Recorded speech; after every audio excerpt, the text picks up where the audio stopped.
Hi everyone, this is our group which is group 3. We will present about the Islamic economics. There are 4 group members in our group. Next, which is the storyboard. There are 5 sections that we will present in this presentation. Now we are going to the overview of Islamic economics. First, the definition of the Islamic economic itself. Islamic economics is a system rooted in Islamic principles that been practiced based on the Quran and Hadith. It guides all the economic activities that we run inside a Muslim country. The second one is the role of Islamic economics globally. Islamic economic itself influencing international trade, finance, investment, particularly in Muslim country and also in region with a Muslim majority population country. The third one is the significance of the Islamic economic. Islamic economic is vital in Muslim majority countries as it aligns economic activities with religion ethical values and also it promoting social justice to Muslims. The key figure of the Islamic economic is Ibn Khaldun and Muhammad Baqir al-Sad. Both have contributed significantly to the development and understanding of Islamic economics, especially during the golden era of Islam. Section 2 about the main purpose of Islamic economy. They have 5 things that will be discussed. The first about the promoting social justice, where the income equality and poverty through the economic principle practice viewed in the Islamic value. Second about wealth distributions, like implementing the mechanism zakat, obligation from the charity giving, and ensure that wealthy contribution to the welfare than less fortune. Third about the poverty alleviations, so such as the activity the interior free lending, charity and to another financial parties that can help those in need.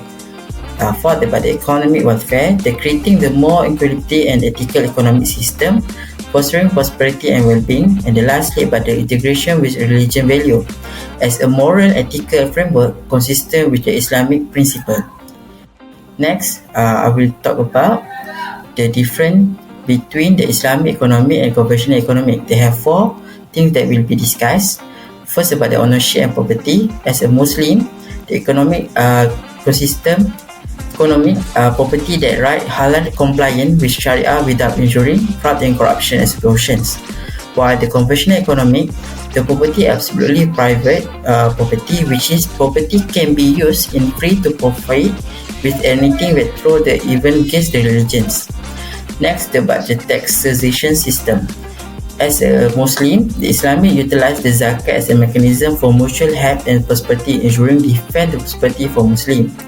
So, for the conventional economy, the payment of tax is for the government without touching responsibility to another group for once and associate with the divinity.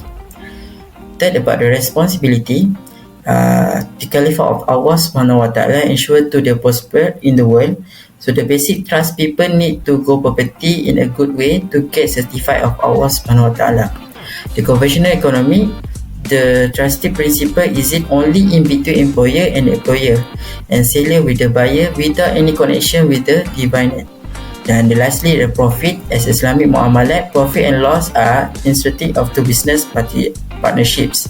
So the Islam promote the madrasah system where the capital provide capital to trade the business operation, while the conventional it minimize and cost maximize the profit and to avoid loss without taking the account operations.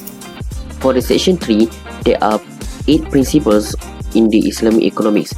First one is individual liberty. Principle this underline the responsibility of the man's fault to good and prevent evil in society. Next is right to property. Islam recognize individual rights. It will protect the welfare of society. And the third one is the economic inequality within natural limits.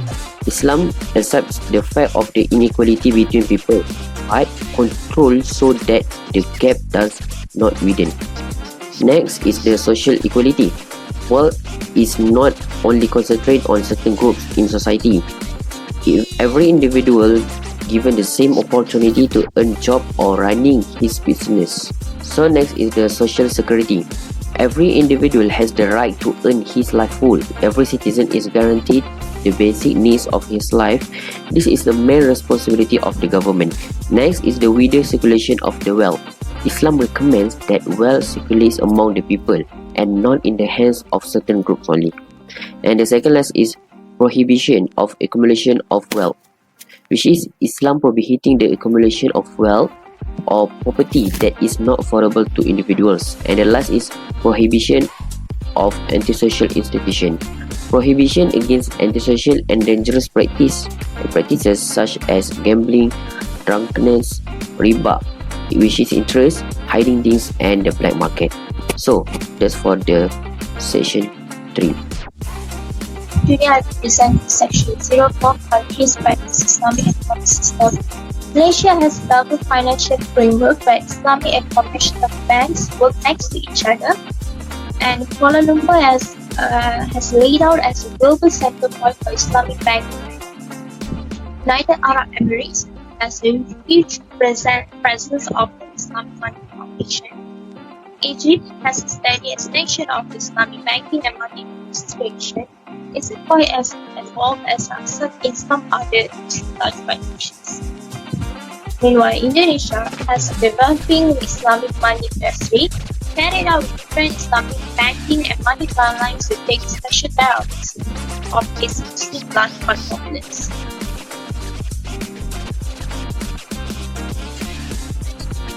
We are going to the challenge and criticism of Islamic economics. First, by balancing tradition and modernity. Balancing traditional Islamic economic principles with the demands of a modern, globalized economy is challenging. Traditional principles may not align seamlessly with nowadays financial system and international trade. By adapting this principle while preserving Islamic value is the most challenging part while practicing Islamic economics. The second one is the lack of standardization. The variability in interpreting and implementing Islamic economic principles due to diverse school of thought and authorities, resulting in inconsistent practices.